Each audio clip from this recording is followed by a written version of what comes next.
today I'm going to be doing easy techniques for shaping a lifelike tree. Lifelike trees are one of my favorite things of the season. There's so many different styles and shapes and sizes. Pretty much every tree that we sell is going to be pre-lit. And so the reason we do that is because one of the main reasons you buy a lifelike tree rather than a cut tree is because most likely you don't want to light it. I know I lit my mom's tree for years. She had a cut tree and she absolutely loved it, and I would go and put thousands and thousands of lights on it, and it would take me all day. And so, you know, with kids and time and everything being a little bit shorter these days, I finally convinced her to do a lifelike tree, and she loves it. They're amazing. You can get lots and lots of different lights on them.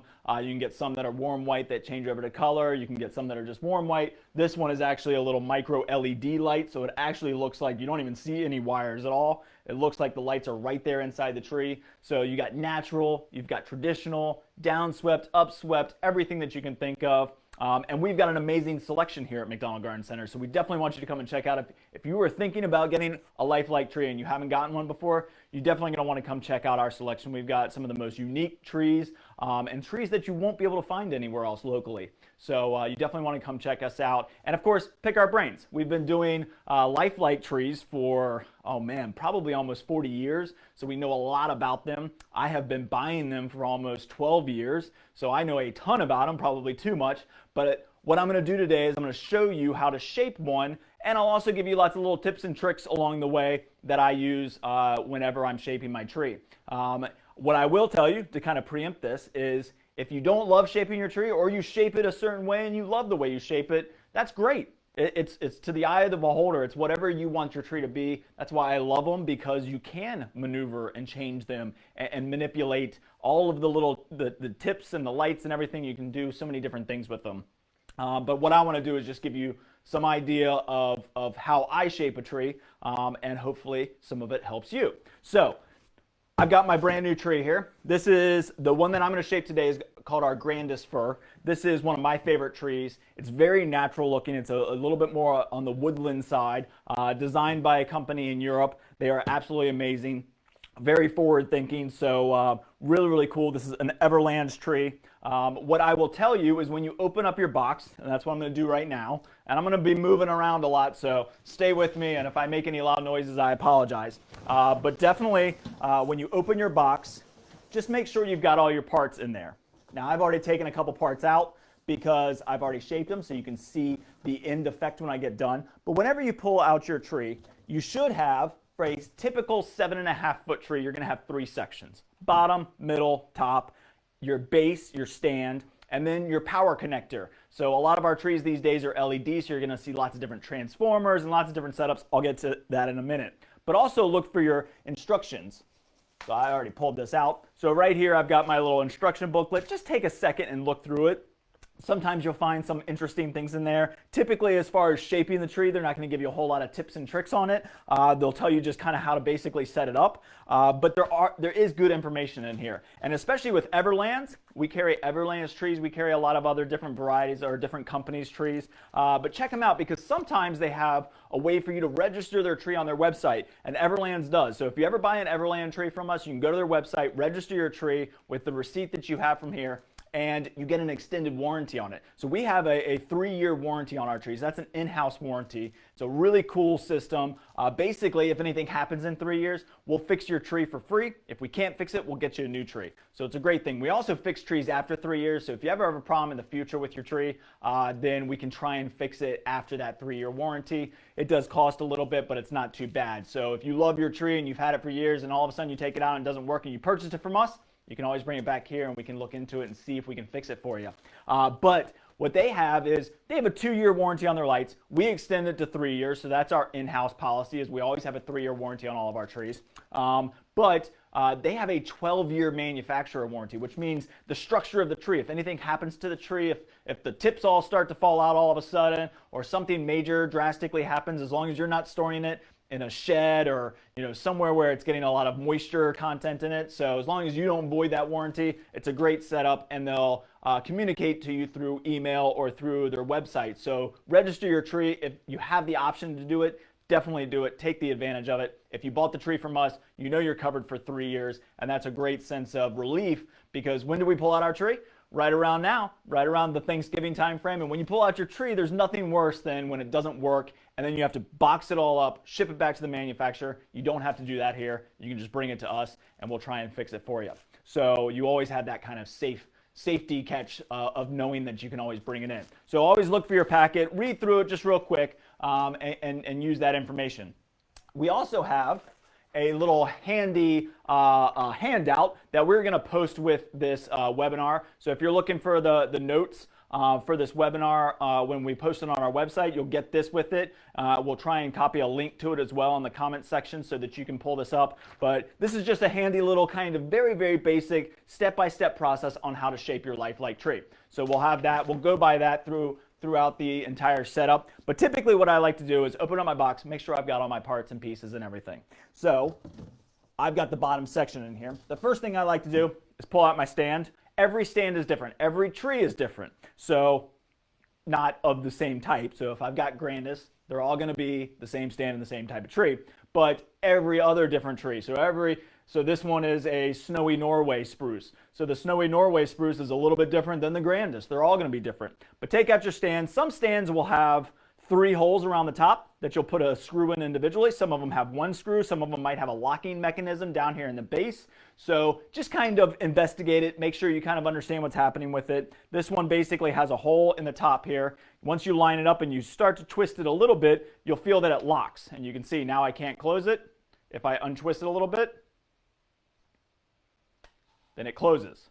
So what I want to do is make sure that I'm lined up with that hole and then I'm screwing it in a little bit. I don't want to screw it all the way. I just want to screw it just enough so that the stand doesn't close on me. So it has a little bit of wiggle, but not much. So I'm going to put that off to the side. Then I'm going to pull out my bottom section. Now every time you pull out a tree, they should be labeled. They should have some sort of label on it telling you if it's section A, B, C, 1, 2, 3, something like that. But I will give you a tip. Almost all your bottom of your trees are going to have a pointed end. Not every single tree has it, but most do. And that's because it kind of nestles down in the stand nicely and prevents the tree from twisting or turning on you. But all of them come with this little cap typically. I like to save these because it does protect the end of your tree.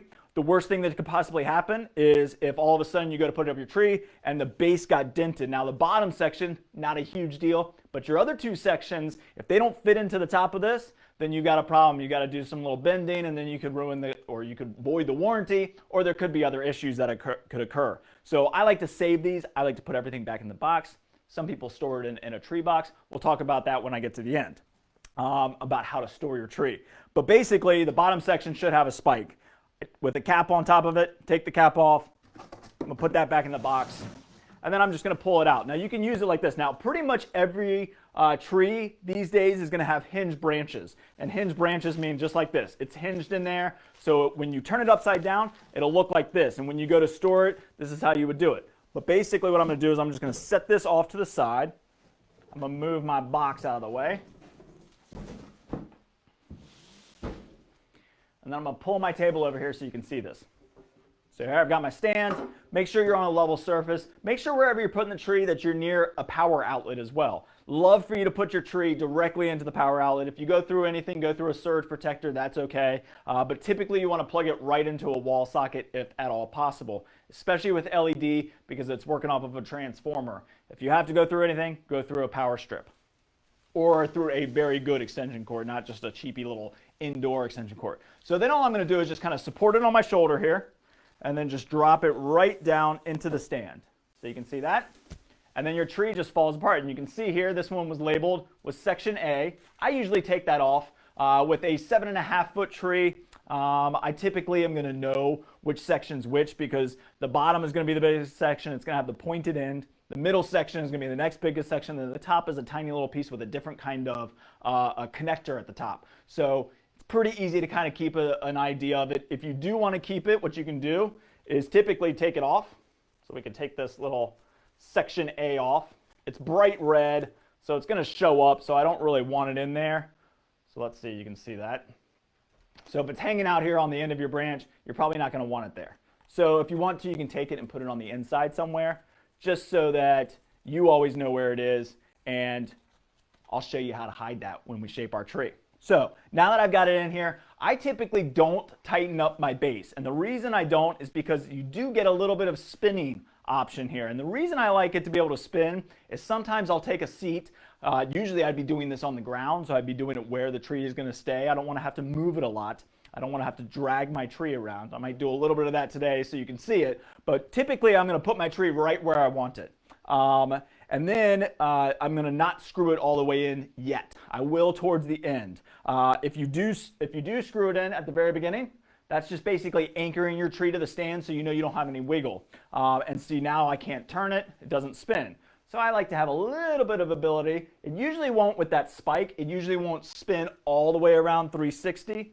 But just having a little bit of option to be able to spin it, one, it'll help you see what I'm doing, but also it'll help if you're sitting in one location so you're not constantly moving around the tree. When we get to the higher sections, you won't need to worry about that. Then you pretty much lock it in and you're walking around the tree at that point. So now that I've got the tree in one spot, I'm going to come over here and stand a little bit closer so you can kind of see what I'm doing here. I'm going to take this A section out so it's not annoying you as the viewer. All right, so every year when you take out your tree, brand new trees, they're almost always going to look just like this. They're going to be super, super compact. It's going to look like that. Don't put up your tree and then just walk away from it because they need to be shaped a little bit. Now, there are new trees these days that actually come spring-loaded metal, which means they're built with a spring-loaded metal. They pop right into shape. That's okay. I don't love those trees, and the reason I don't carry a lot of them, that snowy Norway over in the corner, that one is a spring-loaded metal to some degree. You can still maneuver it. I like to be able to change my tree. Sometimes I shape it different each year. Sometimes I've got a big ornament that I want to put right, in a deep spot somewhere, and I need to be able to change it and maneuver it a little bit. So I like to have it all movable. Each year that you take it out, yes, you have to shape it. But each year that you take it out after that, it usually has a little bit of pre-shape done. Depends on how you're storing it. We'll talk about that at the end. But if you are storing it in the box, it's pretty much going to be kind of smushed back together each year. And then each year you're going to have to take it. But the first year you get it, you're going to see that branch is almost just completely, looks almost bare, like there's nothing to work with. And that's what we're going to do is fix that. Each year that you take it out, it might have a little bit of shape to it, so you might not have to do as much. Now, typically what I will do before I start is I will plug it in. I'm going to plug it in and just see. So this one, and every plug is different, and every tree is set up differently. But this one comes with a bag down here. I know you can't quite see it. There we go. So here's a bag right here. It's just twist tied into the tree. I'm going to plug it in and just see if it affects how you see it.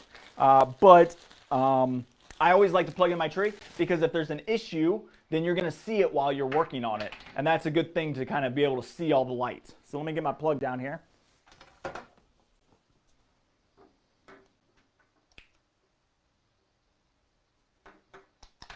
And this one's got a plunger on it. So you can see it's got a little plunger that turns it on and off.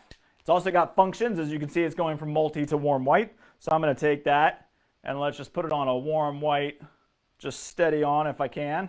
So that way, let's see. So that's going to be a little bit bright. So I'm going to turn it off. But typically when I'm shaping my tree in my home, I do like to have the lights on because it helps me see if there's any issues. If you're working with an incandescent tree, a tree that has incandescent bulbs in it, then it's a great thing to turn it on because if there are burnt out bulbs, it's better to replace them. It's always better to replace your burnt out bulbs so your tree is running perfectly.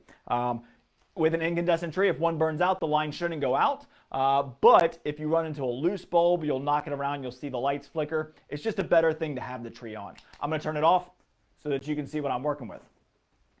All right, so let's start with the back. Now, typically, I'm going to start down here on this bottom branch. I've already kind of done a little bit of pre-shaping on it, so I don't have to do too much work on it because I really want to work on these branches so you can see what I'm doing as best as possible. I'm going to do a bunch of these so you can see them. I really think it shows really well how you're shaping a tree when you get to the top section. Typically, I'll start on the bottom branches and I'll go all the way around so that I don't miss anything. If you do like, these branches up and then you come over and do these branches up and come and do these branches, you're probably going to miss a branch. They're all in rungs, so this one's got, 4 rungs in this section, and what that means is there's a ring of these hinged branches all the way around. So I like to start and complete one rung, and then do the next and do the next all the way up the tree. And that way I know I'm kind of on each branch. And that is my main objective here when I'm shaping a tree, is to touch every single branch, to touch every single tip.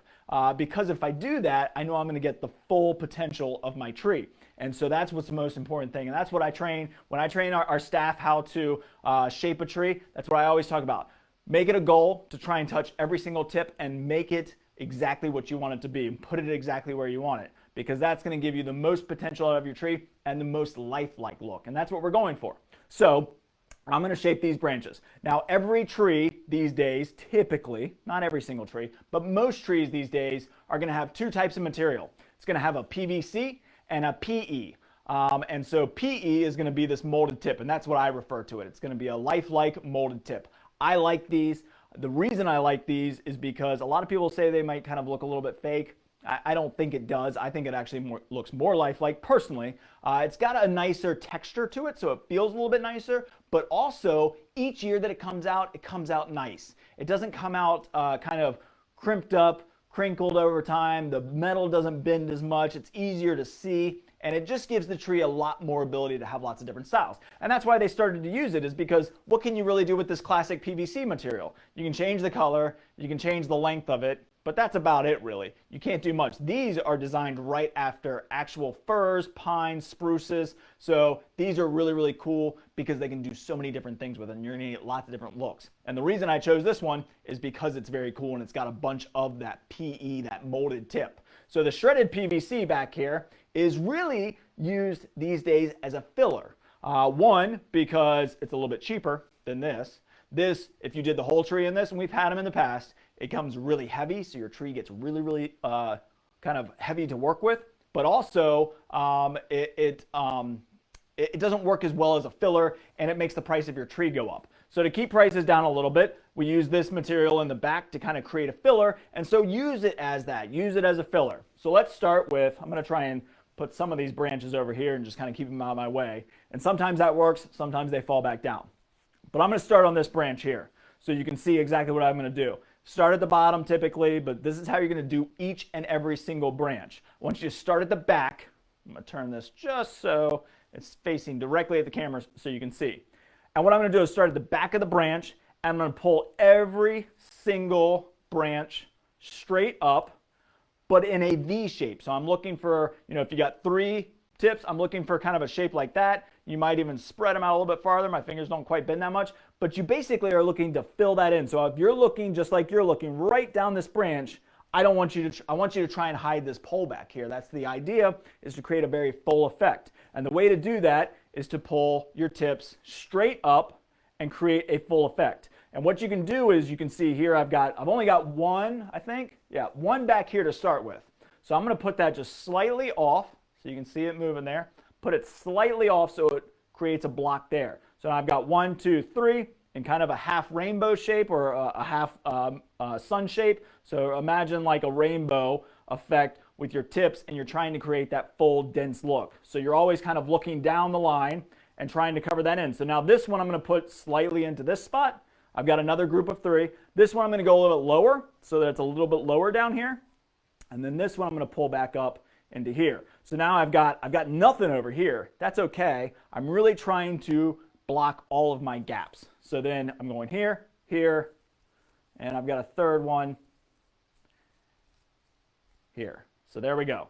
Now, what I will typically do on my last group of PVC tips is I might have them face a little bit more forward. So just kind of facing out just a little bit. So whereas these are almost straight up and down in a half moon shape, then these might be in a half moon shape, but just slightly poking out just a little bit. Creates a little bit more of that lifelike look. Then you've got tips. Now, this is where I stop and I tell you, every tree is designed to be shaped in a specific way. It doesn't have to be that way, but there is some thought that goes into this tree. So when they're making the tree, they put the tips in there specifically so that it can be shaped a certain way. And that's mainly because we sell trees and they sell trees to us, and we all sell them without ornaments on them. So this is where I also will tell you, if you don't want to shape your tree perfectly, don't worry about it, especially if you use a lot of ornaments. If you use a ton of ornaments in your tree, you're going to fill in a lot of those pockets and holes, and so it doesn't need to be perfect. But if you want to shape it perfect, that's what I'm here for, is to tell you how to do that. So back to the style. The reason that I bring that up is because if you go through and you look at this lifelike tip, you're going to see something. You're going to see a pattern typically. And so what I've got here is I've got a shorter one, a shorter one, a shorter one, a shorter one, and then a long one. So that long one that comes out at the very end of this branch is going to be my main kind of outward tip. Then I've got two other ones and two other ones. Now you can shape a tree any way you want. If they have a certain style, you'll probably see it shaped that way here when you come and pick out your tree. If you've got a tree at home, try some different things. You can do so many different things because it's all movable metal all the way to the tip. You have the ability to change it and do different things. That's why I love them. So this one's got basically 5 tips, 2 short ones in the back, 2 short ones a little bit closer up, and then a long one in the middle. So I hope you can see that. Now, I typically will lay it fairly flat like that, just so it's got that really kind of nice texture. I've got my filler in the background, but you can play with it and you can do different things and try different things. So sometimes I'll shape this one down a little bit and this one up a little bit, down and up. So you get a little bit of a different look. You can also bend the tip, which I really like to do, especially on my lower branches. I'll typically have a little bit of a curve down on the end of my branch. So I'm just kind of gently just kind of curving that down, and that creates kind of a hanging pattern. So if you ever look at a fresh cut tree, and that's what we're trying to emulate, right? We're trying to emulate the real deal. We're trying to make it look just like a real tree. The bottom branches are going to kind of slope down. The middle branches are going to be more parallel or plateaued out, and then the top are going to kind of poke up a little bit more. So if you look at a real cut tree, or even just Google image Fraser fir, you'll be able to see what a real cut tree looks like. And typically, now a lot of times when they're just cut open, they're staying all kind of like this. They're all kind of that upswept look. But having a little bit of a downswept look in the bottom, a little bit plateaued out in the middle, and then a little bit poking up at the top really creates a lifelike look. But it's all to the eye of the beholder. Try different things, play with it. Also, as you look down the branch, you'll be able to see some areas that maybe you need to fill in. And so that's another great tip, is after you go and shape your tree and you think you've done it perfectly, stand back, look at it, and kind of assess it from there and see what you think. But I like, for this one, to have it a little bit plateaued, but I am going to do a little bit of this up in the back, and then I might even put a little bit of a turn on these branches, just slightly down, so it's a little bit kind of wilted, not wilted, but a little bit weeping habit. And just kind of make it look like that. So that's what I want to do to every single branch. And you can see now the difference in this branch and this branch. See how pretty that one looks? And then how this one's still kind of jumbled up. Now, once you get the habit of it, you're going to start to fly. So let me show you. Let's go a little bit faster this time. So up, up, up. And you just start rolling through it, and you'll get really good at it over time. And be a little bit tough on your tree. I wouldn't say, really pull it really hard, but don't be afraid to kind of give it a little tug every once in a while, because it's a pretty strong tree and they're made to last. And so I really wouldn't be too worried. So if you got a lot of pieces or tips that are kind of, a little bit, messed up, feel free to straighten them out and give it a good little tug. Try not to pull out your lights. These are LED lights. These are built in, so I'm not going to have any issues with that. But go ahead and be a little bit rougher on your tree. Don't be too soft on it, because being able to pull all those tips, and really what we're looking for is we're trying to get the biggest potential, the most potential out of this tree. We're trying to really expand it out and get everything out of it that we possibly can. So that's how I would do the branches, and you can see just how fast it goes. Let me do this one a little bit more of a side angle here so you can see me working on it from the side. So up, up, just keep going up. Sorry, my branches keep falling down. Let's see if I can keep those up. Okay, so just throw them up real quick, separate them out, so we're getting that full effect. And you can really see how fast it will really go once you get the hang of it. I spend more time on the tips of my branches than I do really in the back. I'm just throwing those up to try and create that really full effect. So we'll just keep on rolling here. Do another one. See if I can turn this just a little bit more so you can see.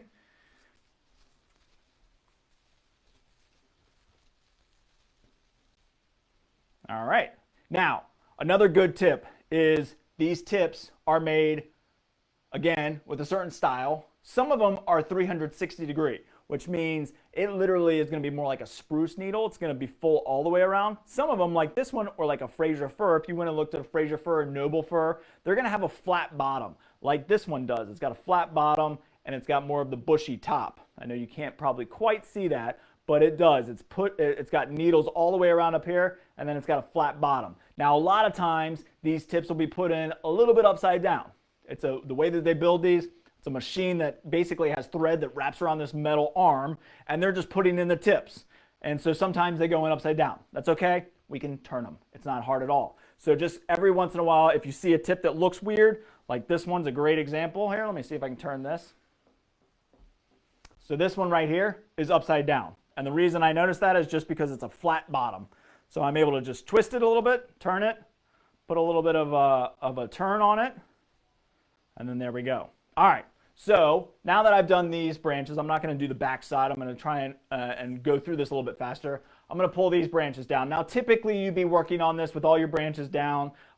You can throw them up if you think that'll work for you, but sometimes it doesn't. So what I want to show you here is these top branches, because this, I think, really hammers home the importance of this background filler. So let's start with this branch here. I'm going to pull it down just a little bit so you can see it. So you can see how flat it is. You can actually see the top of the post here. I don't want that.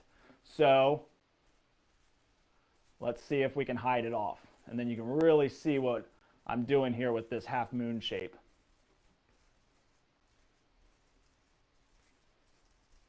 And again, you'll get really good at this and you'll start to really fly through it. And each year as you pull it out, it won't be as bad. So my last bunch of PVC tips, I really want a little bit more forward.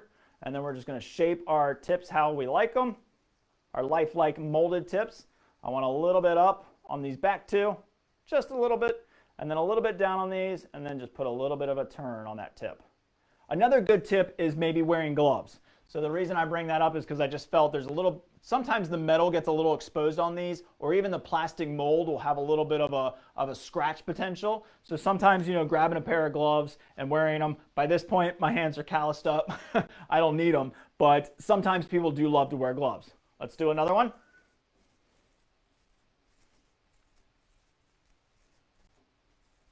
And you can see I'm not being real gentle with it. I'm being pretty tough with it. Now this is a really cool tree too because it's got a different variable branching, which means it's got some branches that are short, some branches that are longer, which I think is really cool because in nature, not every branch is the exact same size. So if you're looking for a little bit more of a natural tree, this will give it to you for sure because you got some short branches, you got some longer branches. This branch comes out much further than this branch. And what that does is create a really cool effect when we get the whole tree done.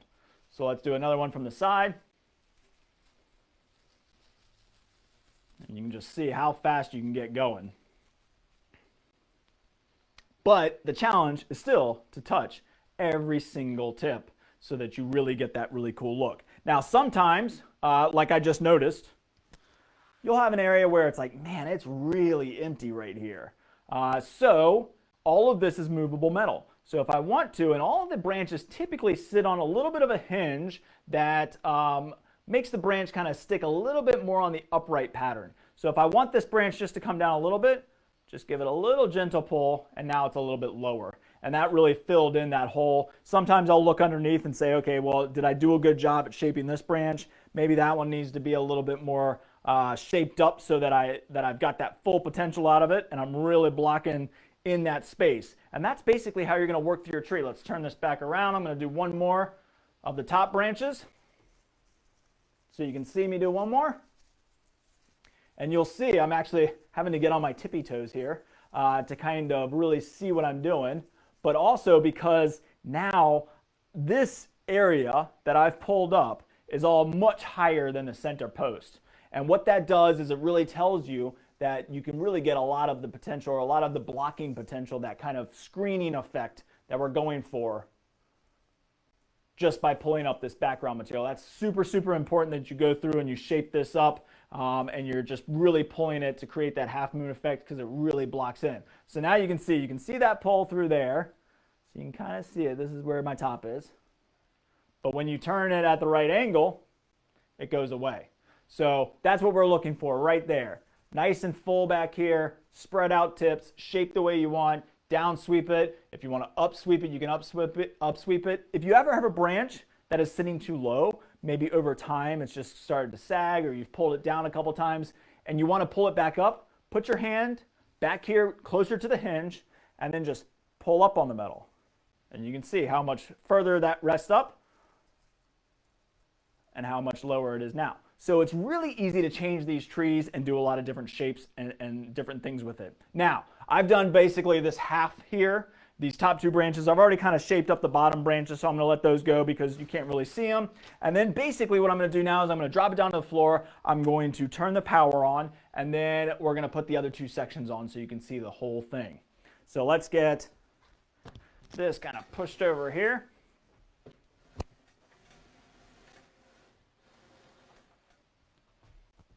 And then this is a great opportunity for me to tighten up my stand so that the stand doesn't come off.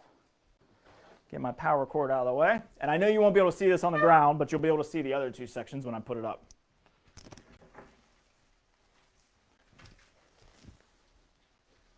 So there we go. I've got it down on the ground. I'm going to grab my other two sections.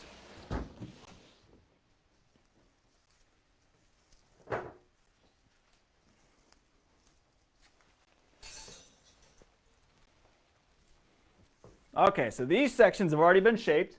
I'm going to gently put that one down. So here's my next section. Now this tree is really cool.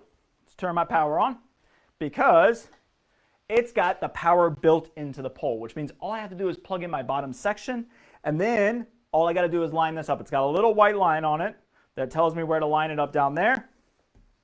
So I'm just going to put this in here. I'm going to spin it so that it's at the right spot. And then voila, it turns right on. I don't have to do anything. I don't have to worry about plugging in anything. Now, every tree is different.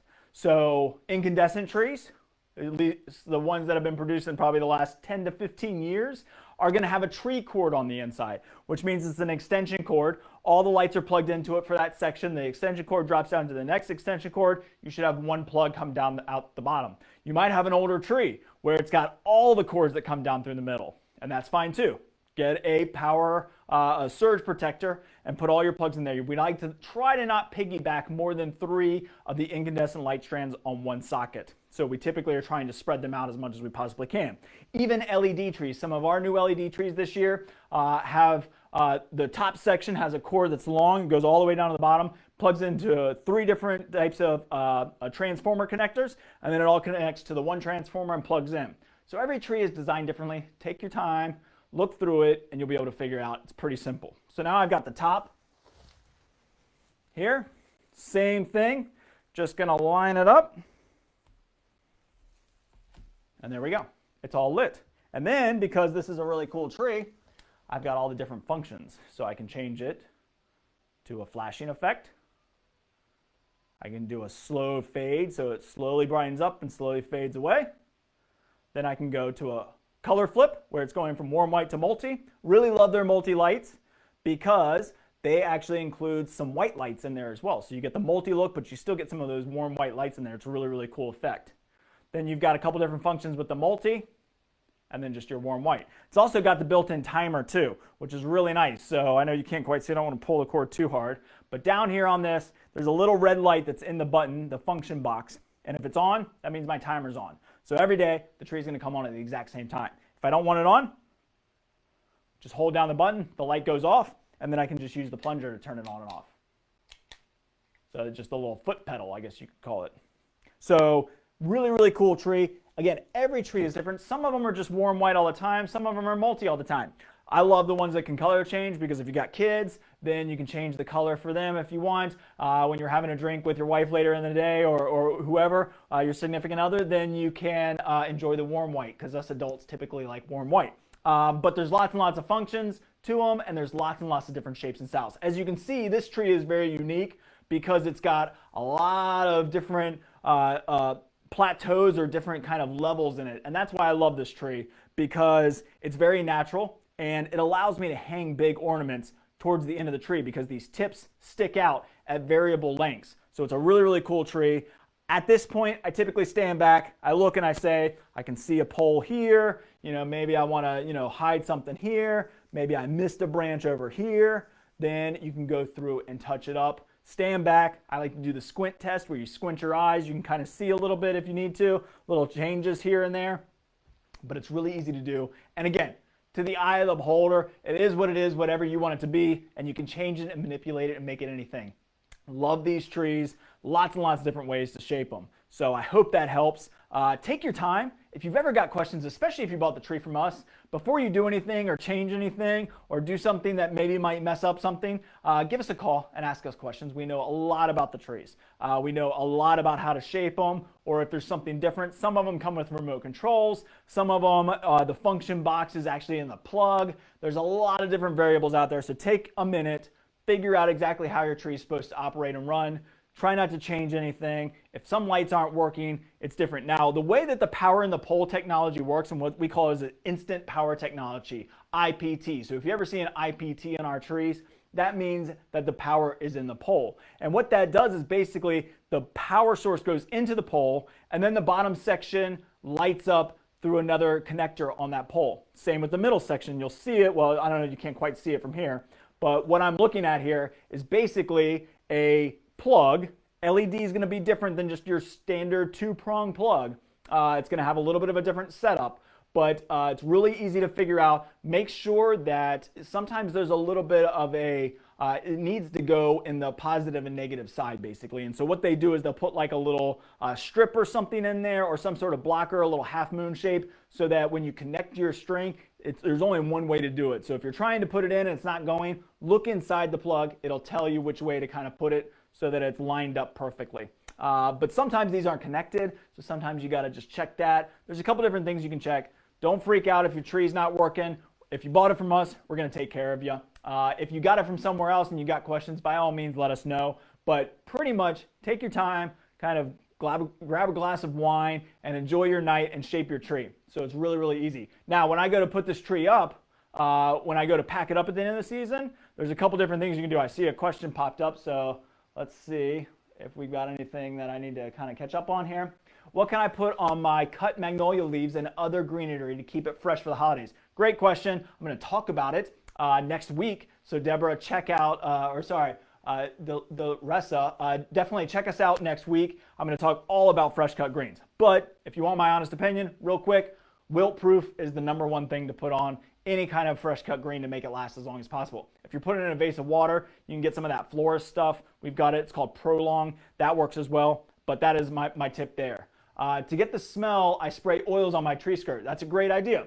And I actually have something different that I was going to show you. So Donna, great question or great point. There's the oils, there's the smell of the tree. There's a lot of different ones. These are sensicles. These are some of my favorite things. They're really fragrant. So this one is called Oh Christmas Tree. Then there's the white winter fir and the Christmas berry. And these are little ornaments. So I'll take one out here. So this is another great way of doing it. So it's just this little stick, this little green stick, and it comes with little ornament hooks inside, and these just disappear in the tree. And so I'll put a whole tube of these in my tree right after Thanksgiving, and it basically lasts all the way till Christmas. They last a long time. Maybe save half of them, put another half of them up later. But sensicles are awesome for that kind of fresh smell if you have a lifelike tree. Deborah said, I'm heading there right now. Great, we'll see you soon, Deborah. And then we've got Karen watching from Middleburg. Awesome. So I think that catches me up on the comments. All right, so storing your tree, storing your lifelike tree. Really important that you store it in a pretty safe place. I don't mind putting them back in boxes. So when you get your box, if it's a nice box, keep it. If you want to store it in one of your tree bags, that's fine too. Tree bags work as well. Sometimes I'll even, when I take it apart, so we'll just take this top off here so you can I can kind of use it as my example. So sometimes when you take your tree out, just turn it upside down, it collapses around itself. You can give it a little bear hug to smush it back together. Sometimes I'll just put it in an old bed sheet or something and just wrap it up in that and store it. You can store them in the attic as long as your attic is in good condition and doesn't leak or anything like that. But that temperature range is usually what hurts a tree. So when it gets really, really cold or really, really hot, all those fluctuations in temperatures that occur in our attics or in a shed is not great for the tree. Now, really bad for incandescent trees. If you've got an old incandescent tree that you love and you want to keep using it, consider storing it in a garage or in a closet somewhere that's temperature controlled. Garages are fine. Garages typically don't get quite as cold and don't get quite as hot in the summer and don't get quite as cold in the winter. So garages are better than sheds or attics. Attics are okay. If it's an LED tree, I think you're going to be fine. Store it back in your box. You might even go and measure your tree when you put it up. Measure each section, the width and the length. And then, after Christmas, there's always some great deals on some of those big Rubbermaid containers. Sometimes I'll put like the top and the middle in one, put the bottom in another one, and I can stack them in a corner. I can put them in a closet. I can put them somewhere else. A little bit easier to deal with. I don't mind storing them in a box. Just be gentle with your tree when you're packing it up. If you have an incandescent tree, when you go to pack up your tree, replace burnt out bulbs. It's the number one thing you can do for an incandescent tree because if a light burns out, then you want to replace it before you plug it in again next year. So replace burnt out bulbs when you're putting up your tree with an incandescent tree, replace burnt out bulbs when you take your tree down, and even throughout the season if you can. So really, really pretty tree, very, very easy to do. I'm going to slide this out of the way. Remember I told you don't do this? I'm going to do it anyways so that I can show you a couple other tricks here.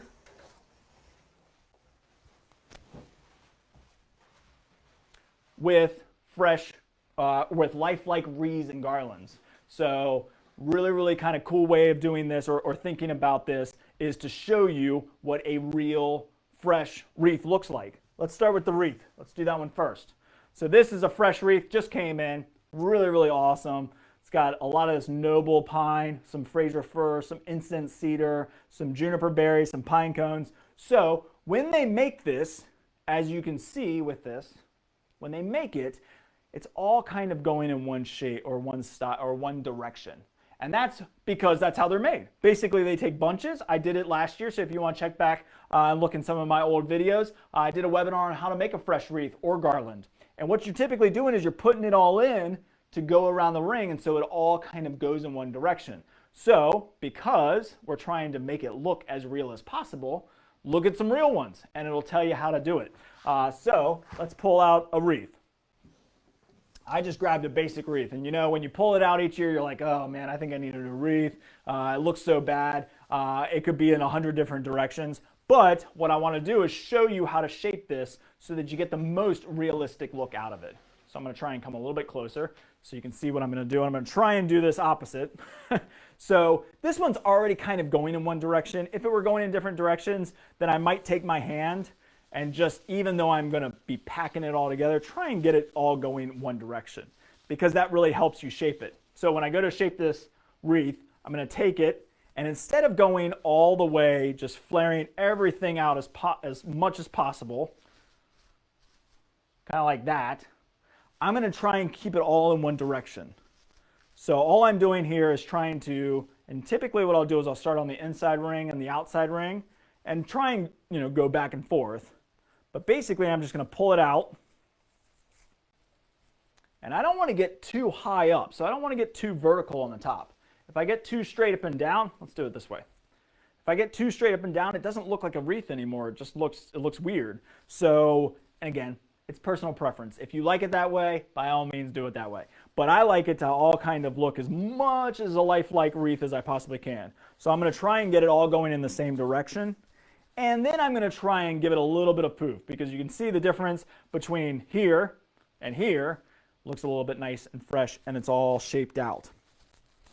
So we're just going to go down. I love to do this on a table. If you do it on a table, you can look directly down on it. You can really see it.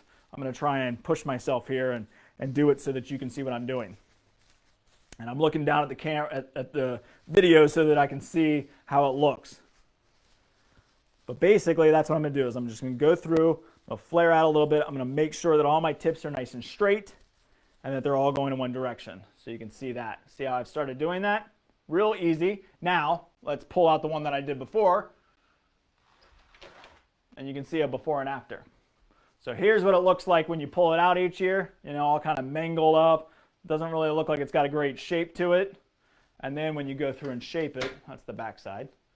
This is what it should look like. So you can see how much prettier that is. Every tip is going in the same direction. It's all full. You can't see through it. I've covered up any gaps. Really, really nice looking. So again, before and after. I think I'd go with this one personally. So that's how easy it is to shape a wreath. keep it all going in one direction. We're trying to emulate the real thing. We're trying to make it exactly like a fresh life wreath. And this is not going to look like one because it's all mangled up. It's all going in different directions and it's just too compressed. It's been sitting in an attic for too long.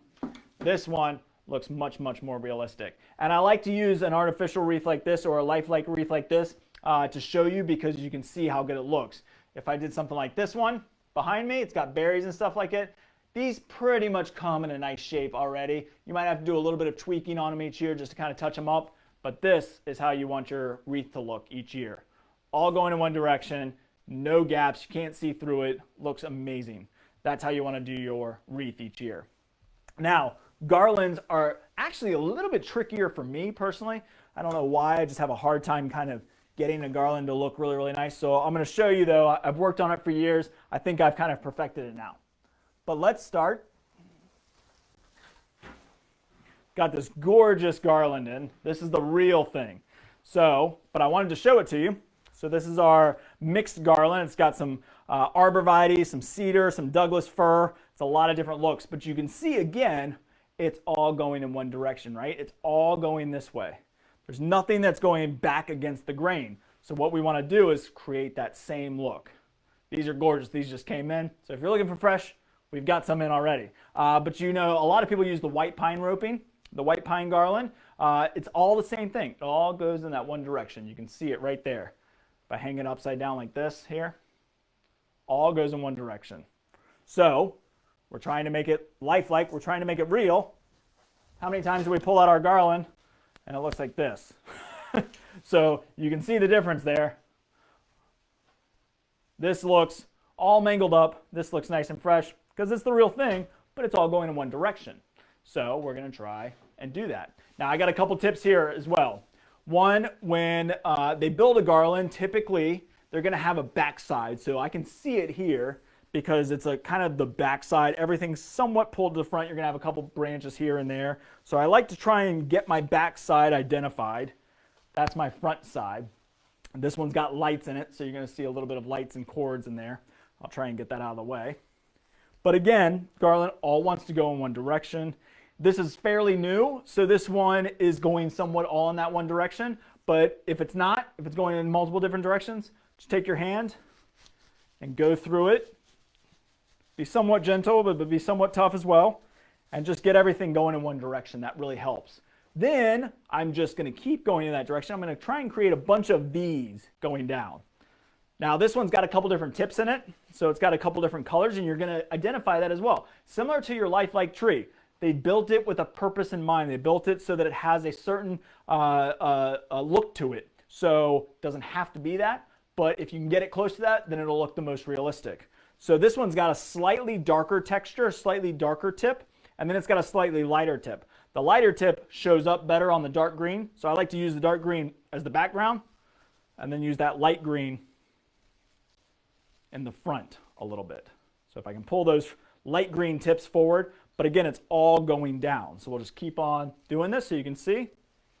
I'm trying to get it out, so I'm trying to get it a little bit wider, but I don't want to go straight. If we go straight out, how many garlands do we see that look like this? Doesn't look real to me. Personal preference, so it doesn't have to be that way. But I like to get it all going down somewhat. So if I can get it all going in that same direction, then it's going to look the most realistic. Here's another tip. So I'm going to get a little bit further down. These are hard to work with sometimes. So a lot of times if you can hang it, it really helps. Almost all your wreaths or all your garlands are going to come with some wire at the end to connect. So one end's going to be a loop. The other end, let's see if I can find it here. Oh, this one's got a loop too. Sometimes on the other end it's more of a J hook or an S hook, but this has got a loop as well, so it doesn't matter which one I use. But that loop really helps. You can connect many garlands together using that. You can zip tie it. You can run some of this back through it. But what I like to use it for is to hang it. And the reason I like to hang it, let's see if I can hang this one up. Got some hooks in my ceiling. Now you can do this out in the garage, but the reason I like to hang it is because it kind of frees up my hands. I don't have to hold the weight of the garland. And then I can really hold it in one spot. I can straighten it up if I need to. And then I can go through and really shape it up. and get it all going in one direction. Real simple. And play with it. You know, a lot of times you're gonna do it, you might hate it. You can always change it. That's the cool thing about it, is it's all wired, it's all metal, so you can change it. It's not the end of the world. And again, sometimes you might want to wear gloves. I just felt a kind of a pokey part of metal back here. So just be careful. Wear gloves if you want to. It also helps if you're getting into a tree especially. It helps kind of protect your arms as well from getting scratched up. All right, so that's how you can do it. Now, another tip is if you're doing this on a mantle or something. So if we're doing it on a mantle, then we all want it going one direction one way and then one direction the other way. So the way to do that, take your garland, match up the two ends. So put these two ends together, stretch it out a little bit. That's your middle. You can use your measuring tape if you want to, but that right there, these are my two ends. They're lined up perfectly. This is my middle. So I'm going to take it. Just to help me, I'm going to bend it kind of aggressively. And then I'm going to turn, this one's all going one direction.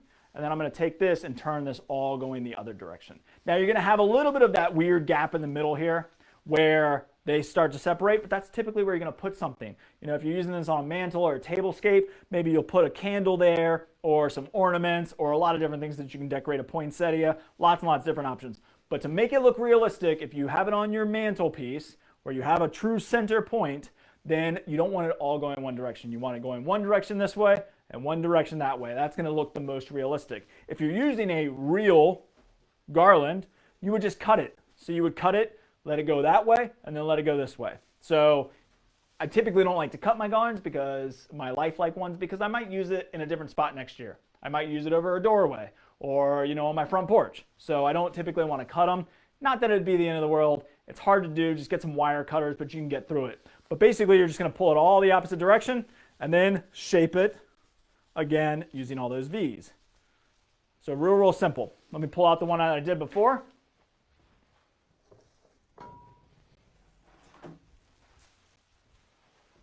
So there we go.